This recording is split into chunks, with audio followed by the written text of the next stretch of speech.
Ladies and gentlemen, listen to me very carefully. When leaders like Putin, Modi, and Trump come together, it is not just politics. It is about strength. It is about vision. It is about pushing for peace when the world expects conflict. You see, peace is not weakness. Peace is the ultimate show of power. It takes more muscle, more discipline, and more determination than any war ever could. When Putin makes the call, when Modi responds, and when Trump is in the middle of it, this is not just about nations, it's about leadership, about taking responsibility for billions of lives, just like in bodybuilding, where every rep counts. In leadership, every decision counts.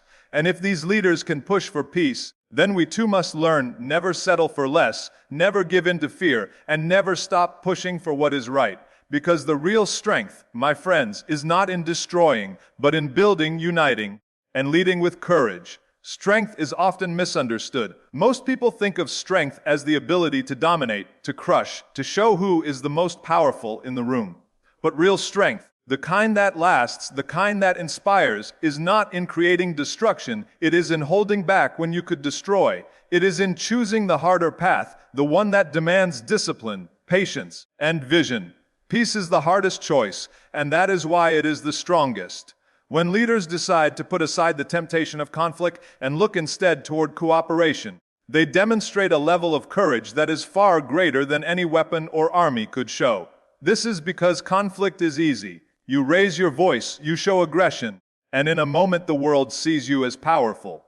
But peace requires you to control that instinct, to master yourself, to think not about the next minute, but the next decade.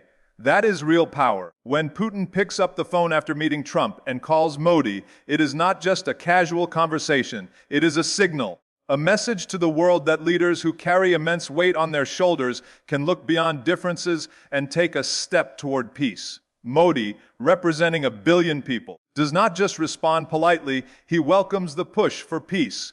In that moment, you can see strength in action, because it is easy for two nations to compete, to show who is tougher, to remind each other of their history and their pride. It is much more difficult to set aside ego and say, let us work together. That is why true strength is shown in the decision to seek peace. Think about it in your own life. It is easy to react when someone provokes you. It is easy to fight, to argue, to show them you are not weak. But it takes a different kind of power to remain calm, to respond with wisdom, to look beyond the heat of the moment and focus on what truly matters. That is not weakness, that is mastery. Just like in training, when you are in the gym, it is easy to stop when it burns, when the pain comes. But the stronger path is to keep pushing, to keep lifting, to keep going when everything in your body tells you to quit. Choosing peace is like choosing one more rep, one more step forward, one more chance to grow stronger. History has shown us countless examples of leaders who chose conflict. They left behind destruction, pain, and division. Their names may be remembered, but they are remembered for the suffering they caused. And history has also shown us leaders who chose peace, who refused to fall into the easy temptation of war. They are remembered not for what they destroyed, but for what they built. The true measure of greatness lies in construction, not destruction. When Putin, Modi, and Trump are in a moment where peace can be discussed, that is the opportunity to redefine what strength looks like in the modern world. Not by showing how many weapons a country has, but by showing how much wisdom its leaders carry. Every one of us has this choice on a smaller scale. You may not be deciding the fate of nations, but you are deciding the fate of your family, your relationships, your career, your future.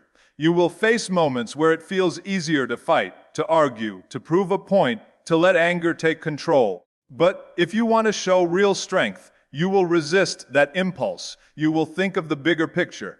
You will think of what peace could create, what growth could come, what opportunities could open if you choose the harder path. Just as a leader carries responsibility for millions, you carry responsibility for your circle, for your people, for yourself. It takes no effort to throw away a relationship, to break trust, to create conflict. Anyone can do that. But it takes vision to repair, it takes maturity to reconcile, it takes strength to say, let us move forward together. Peace is the higher form of strength. Nations that learn this can change the course of history. Individuals who learn this can change the course of their own lives. It is not about avoiding confrontation forever. It is about knowing when confrontation is weakness and when restraint is power. That difference is the line between average and great, between temporary victories and lasting legacies. Leadership is often mistaken for authority, titles, or the ability to command others. But real leadership is not about the throne you sit on or the power you display. It is about the weight you are willing to carry for others. True leadership means responsibility for billions, not just power for oneself. When a leader steps into the global arena, every decision they make echoes across borders, affects families, economies, and the dreams of ordinary people. This responsibility is far greater than the personal pride of any individual. It requires vision beyond the self, it requires sacrifice, and it requires courage to put the needs of many above the desires of one.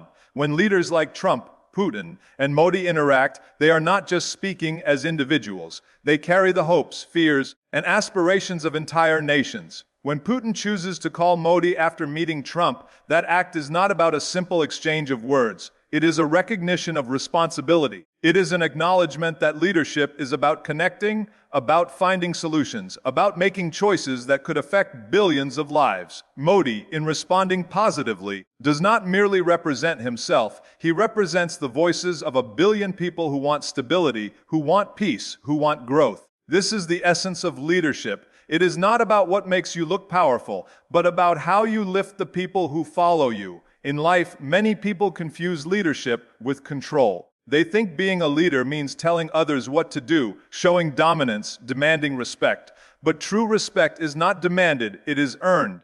And it is earned when people see that you carry their burdens as if they were your own. A real leader does not stand in front just to be seen. A real leader stands in front to take the hits, to shield the people, to make the hard decisions so that others may live with more security and hope. Responsibility is not glamorous. It does not always bring applause. It often brings sleepless nights, criticism, and pressure. But those who are willing to bear that weight are the ones history remembers as great. Leadership is also about foresight. It is easy to act for the moment, to please the crowd, to chase applause. But a true leader asks, what will this decision mean in 5 years, in 10 years, in 50 years? They think about generations that are not even born yet, because their choices today will define the world of tomorrow. Putin, Trump, and Modi are not just shaping headlines, they are shaping legacies. They must think beyond their lifetimes, because their actions ripple into the future of billions. This is the difference between a leader and a ruler. A ruler seeks to benefit in the moment, but a leader seeks to build a foundation that will stand long after they are gone. We can all learn from this principle, even if we do not lead nations. Every one of us has circles of influence. Our families, our workplaces, our communities. Leadership in these spaces is not about showing power, but about carrying responsibility. When you take responsibility for others, when you guide, when you sacrifice, when you lift others higher, you are practicing true leadership. It could be as simple as putting your family's needs before your own comfort, or making decisions at work that benefit the team rather than just yourself. These small acts of responsibility are the building blocks of great leadership. The temptation of selfishness is always there. It whispers, take what you can, enjoy it now, let others worry about themselves. But selfishness is short-lived. It destroys trust, it breaks bonds, and it leaves you isolated. Responsibility, on the other hand, creates loyalty, inspires respect, and builds legacies.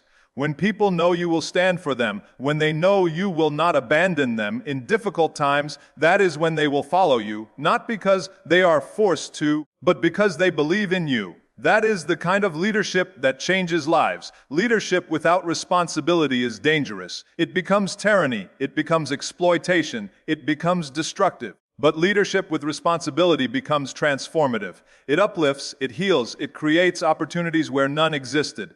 That is why leaders like Modi, Putin, and Trump cannot afford to think only of themselves. They are accountable to billions. Every decision, every word, every agreement has the potential to bring nations closer to peace or push them toward chaos. This immense responsibility is the truest test of leadership, and only those who accept it fully can rise to greatness. Unity is not built overnight. It is not something that appears suddenly when two sides shake hands or sign an agreement. Unity is a process, A discipline, a practice that requires effort again and again, just like building muscle in the gym. You don't grow stronger with one workout, and you don't build trust with one meeting. It happens through consistency, through repetition, through the willingness to show up every day and make choices that bring people closer instead of pushing them apart. Unity between nations is built like muscle, rep by rep, choice by choice. When leaders like Putin, Modi, and Trump are in the spotlight, every word, every decision, every gesture is a rep. It is an action that either strengthens the bond or weakens it. One moment of aggression can undo years of progress, just as one skipped workout can set you back in your training. But when leaders choose dialogue, when they choose to pick up the phone, when they choose to welcome peace instead of conflict, they are performing the reps that build stronger relationships. Over time, those reps add up. They create endurance, they create trust, they create a foundation that can withstand pressure when the world tests it. Unity is never easy. It demands patience. Because just like building muscle, results are not immediate. You don't see the growth on the first day. Nations may sit at the table and talk, and the world may not see the impact right away.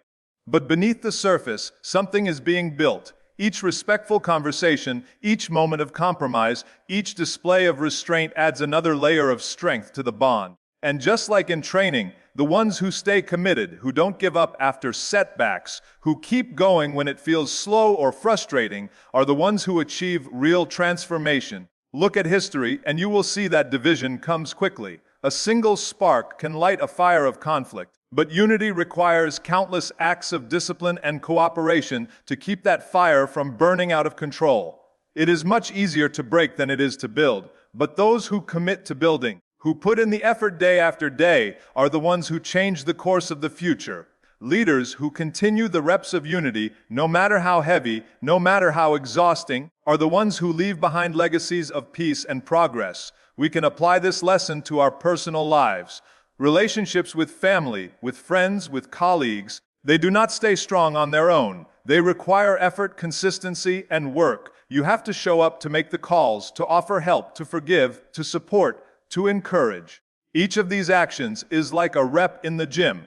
Each one strengthens the bond. If you neglect the reps, if you stop putting in the effort, the connection weakens, just as a muscle shrinks when it is not trained. But if you are disciplined, if you are intentional, if you keep choosing unity over conflict, your relationships grow stronger and more resilient. Unity is also tested under stress. Just as muscles are built under resistance, unity is built when challenges arise. It is easy to be united when everything is smooth, when there are no disagreements. But the real test comes when pressure builds, when misunderstandings occur, when interests clash. That is when the discipline of unity matters most. Nations, like people, must remember that resistance is part of growth. They must continue the reps, continue the choices that strengthen bonds, even when it feels difficult. That is how unity becomes unbreakable. The beauty of unity is that it multiplies strength. A single nation, no matter how powerful, has limits. But when nations unite, when they cooperate,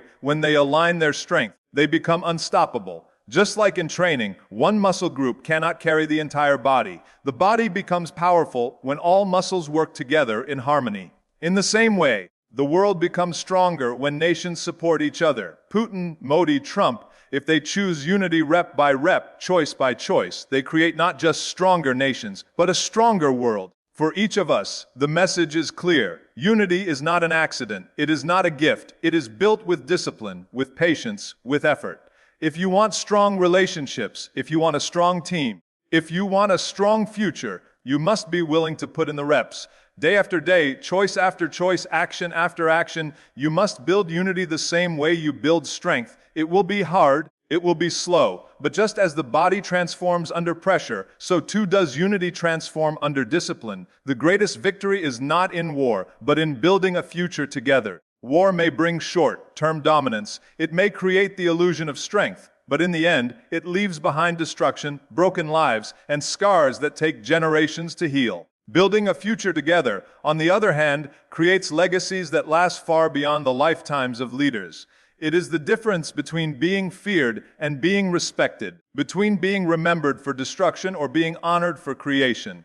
A true victory is not measured in battles won, but in lives improved, opportunities created, and peace secured. When leaders like Putin, Modi, and Trump stand at a crossroads, they face the temptation of conflict on one side and the challenge of peace on the other. Choosing war may seem decisive, but it is the easier path. Anyone can unleash force, anyone can choose destruction. But to choose peace, to choose dialogue, to choose cooperation, that requires vision, patience, and courage. It is the kind of strength that does not show in weapons or armies, but in the ability to bring people together, to unite nations that once stood apart, to look beyond pride and ego and focus on what humanity truly needs. That is why the greatest victory lies not in proving who is strongest, but in proving that strength can be used to protect, to uplift, and to build. The world has seen countless wars, and history has documented their costs. Borders may have shifted, empires may have risen and fallen, but the people left behind were the ones who suffered most. Entire generations were lost to violence, and nations spent decades trying to recover what was destroyed. No war has ever created a lasting peace. No conflict has ever built a future of prosperity. Those futures have always come when leaders chose to set aside weapons and pick up the tools of cooperation. When they chose to talk instead of fight, when they chose to create instead of destroy. That is why the true test of leadership is not how much force you can command, but how much peace you can create. Think of it like building a house versus tearing one down. It takes little effort to demolish a structure. With one swing of a hammer, you can bring down walls that took years to build. But to construct a house, to design it, to lay the foundation, to place every brick with care, that takes time, patience, and dedication. It is slow, it is difficult, but the result is something that shelters, something that protects, something that lasts. In the same way, war is demolition, peace is construction. The real victory is in building something that can stand the test of time, something future generations can inherit and be proud of. This principle applies not just to nations, but to individuals. In our personal lives, it is easy to destroy relationships with anger, pride, or selfishness. It takes only one harsh word, one act of betrayal, to bring down trust that was built over years. But it takes consistent effort, patience, and care to build a bond that lasts. The greatest victories in life are not the arguments we win or the battles we fight, but the relationships we preserve. The families we nurture, the communities we strengthen.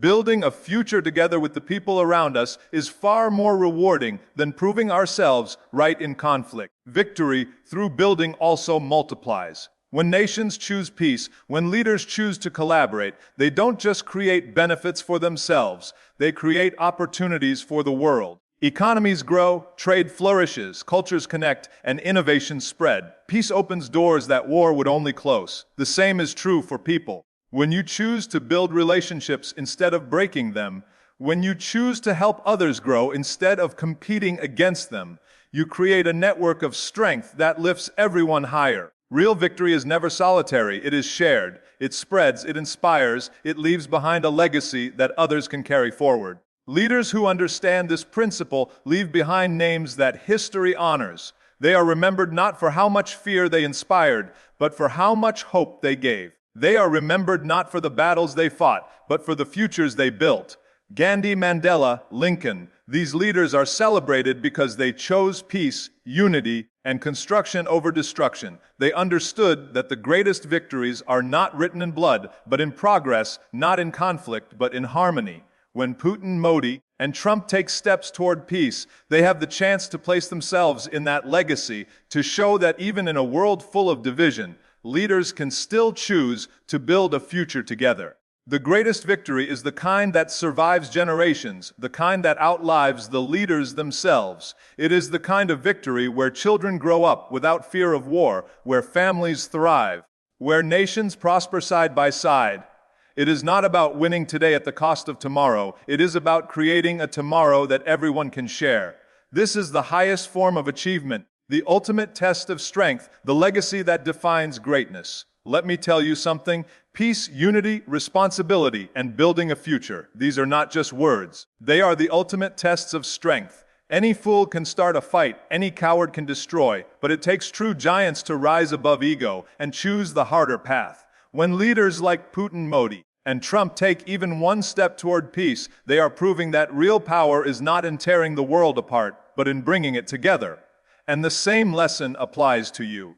In your own life, in your family, in your work, you will face moments where conflict looks easier, where giving up looks easier, where thinking only of yourself looks easier. Don't take the easy way. Take the strong way. Take the disciplined way. Rep by rep, choice by choice, responsibility by responsibility. Build something greater than yourself.